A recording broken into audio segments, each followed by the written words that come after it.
Olá, esse é o segundo vídeo da série Ampliando Horizontes e hoje eu gostaria de falar sobre Deus habitando em nós.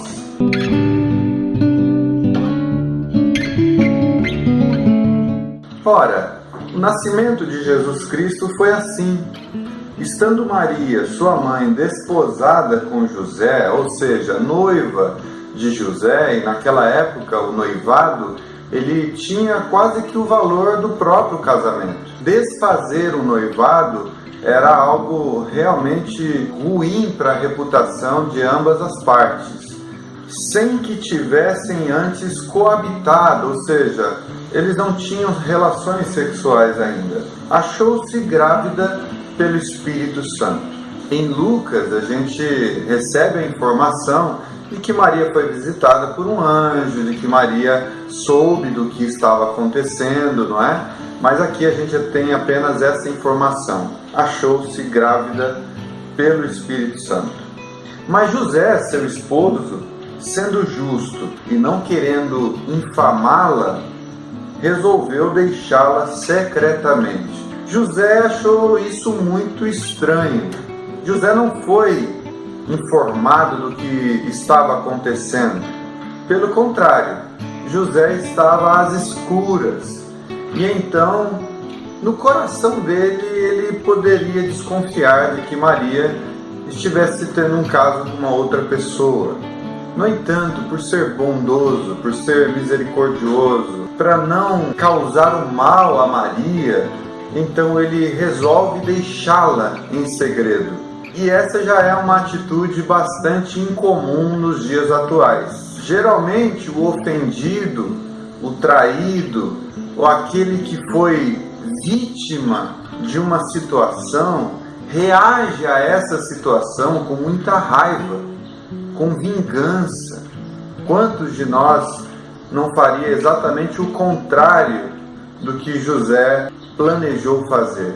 Principalmente porque o rompimento dessa relação também traria ônus à reputação do próprio José. Ele também sairia no prejuízo. Então seria uma ótima desculpa, uma ótima justificativa dizer a todos os seus parentes, a todas as pessoas que o conheciam, que ele só deixou Maria porque ele descobriu uma traição. Seria cômodo para ele fazer isso e livraria ele de prejuízos maiores à sua reputação. Mas José, que era um homem justo, bondoso, teve uma atitude incrível de planejar deixá-la em secreto, ou seja, com discrição.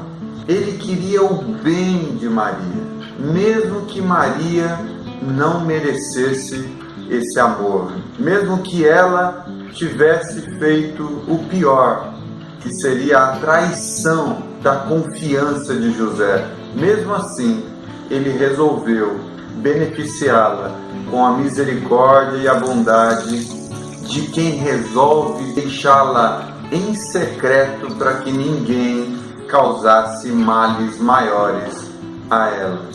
Enquanto ponderava nessas coisas, eis que lhe apareceu em sonho um anjo do Senhor, dizendo: José, filho de Davi, não temas receber Maria, tua mulher, porque o que nela foi gerado é do Espírito Santo. Veja que agora José tem um sonho, e nesse sonho ele recebe a mensagem de que Maria estava grávida pelo Espírito Santo. E aí fica uma outra pergunta importante. Será que se você recebesse um sonho e nesse sonho houvesse uma mensagem que traria desdobramentos práticos para a sua vida diária, ou seja, para a sua vida depois de acordar, será que você acreditaria nesse sonho? Será que você daria a sua confiança a uma mensagem vinda através de um sonho? Será que você pagaria o preço de crer naquilo que outros diriam que é algo absurdo e impossível? Você teria essa capacidade de confiar na palavra de Deus, mesmo quando o que está em risco é a sua própria pele, a sua própria reputação, a sua própria imagem perante os de fora, talvez correndo o risco de ser motivo de chacota. Alguém poderia dizer: lá vai o homem que foi traído, ou o homem que cria o filho dos outros, ou aquele que está sendo manipulado pela sua própria esposa. Será que você teria coragem de crer a ponto de confiar numa palavra dita em sonho, que traz concreções na sua vida nessa medida? E o anjo continua dizendo: ela dará à luz um filho, e lhe porás o nome de Jesus, porque ele salvará o seu povo dos pecados deles. Veja que a dimensão do nascimento de Jesus é uma dimensão profeticamente profunda, abrangente, globalizada e poderosa para perdoar pecados. Salvará o seu povo do pecado deles. Você, José, vai fazer parte de um plano, de uma estratégia divina para redimir a humanidade. E o seu papel nessa história é não abandonar a sua esposa e cuidar deste menino nos seus processos de desenvolvimento. Você fará parte de um projeto incrível que não apenas vai beneficiar a você, mas também a sua família, o seu povo e, por fim, a humanidade. Mas para isso você precisa participar com a sua confiança naquilo que é improvável, naquilo que é absurdo. E o texto continua assim: ora, tudo isto aconteceu para que se cumprisse o que fora dito pelo Senhor por intermédio do profeta. Eis que a virgem conceberá e dará à luz um filho, e ele será chamado pelo nome de Emanuel, que quer dizer Deus conosco. Despertado José do sono, fez como lhe ordenara o anjo do Senhor e recebeu sua mulher. Contudo, não a conheceu, não teve relações sexuais com ela, enquanto ela não deu à luz um filho, a quem pôs o nome de Jesus. Jesus significa Deus salva. E é interessante para aqueles que têm aquela visão de que Maria morreu virgem, etc. O próprio texto está dizendo que José não a conheceu, não teve relações com ela, enquanto ela não teve um menino. É óbvio que depois que ela teve Jesus, José teve relações com a sua esposa. Isso está bastante explícito no texto. Basta aplicar a regra básica de interpretação do texto que você vai encontrar isso aqui afirmado. Agora eu gostaria que você pensasse nesse ato de Deus se vincular a nós, de Deus se fundir em nós, de Deus visitar Maria ao ponto de criar algo hibridizado, algo misturado, a natureza humana e a natureza divina cruzando-se uma com a outra e produzindo um ser humano com todas as limitações de um ser humano, mas ao mesmo tempo um ser divino, poderosamente divino. Porque embora Jesus seja único, embora Jesus seja o intermediário entre Deus e os homens, me parece que Deus vai querer repetir esse processo em certa medida em cada uma das pessoas que creem nele. Veja se não é essa fusão que acontece sobre todos aqueles que recebem o Espírito Santo da promessa. Nós nos tornamos divinamente inspirados e agraciados e poderosos em muitos aspectos, enquanto mantemos a nossa humanidade, a nossa relatividade, a nossa fraqueza ainda presente em nós e nessa dimensão da vida.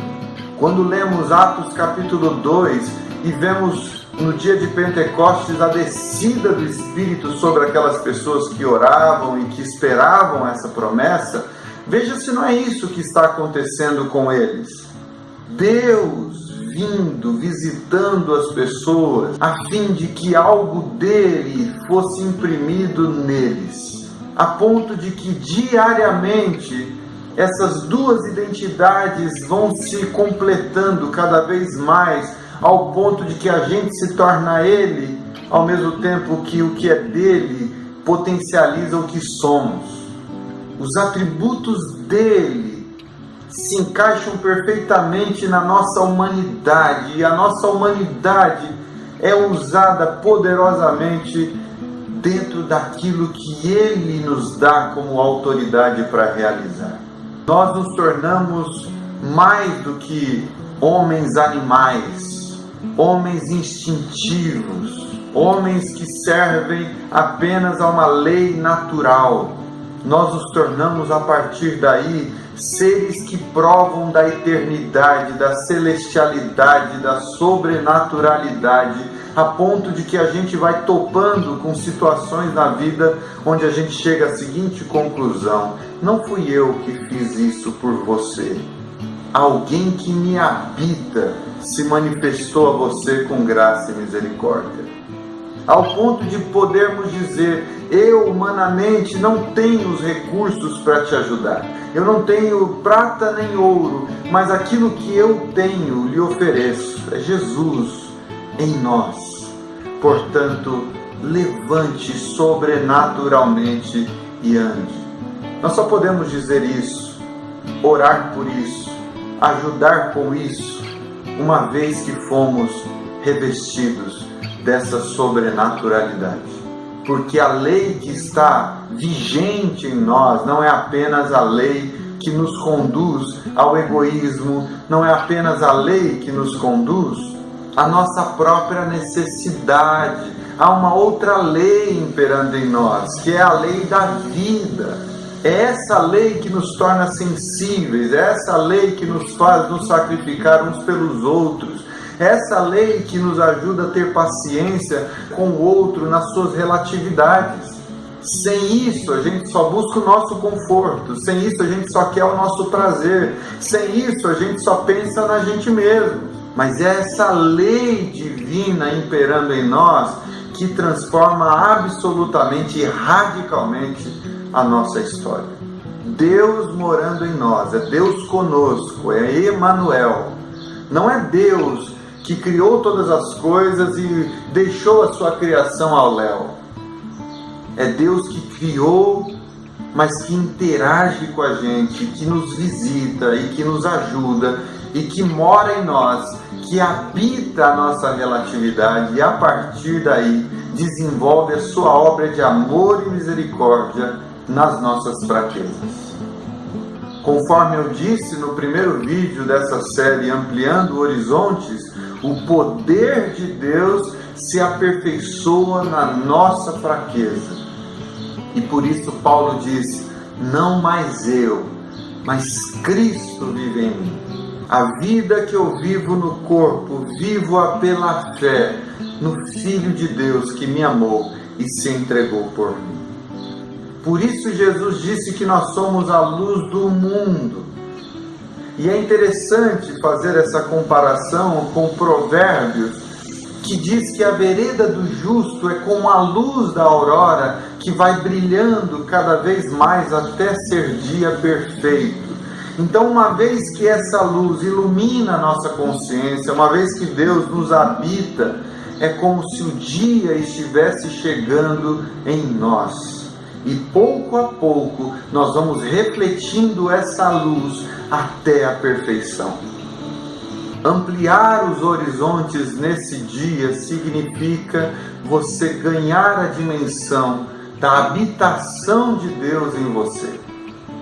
E perguntar a si mesmo se isso de fato se realizou, se há uma lei da vida instalada em você, ou se você é apenas instintivo, animal, que meramente busca os seus próprios interesses, fazendo você mesmo carente de um novo nascimento.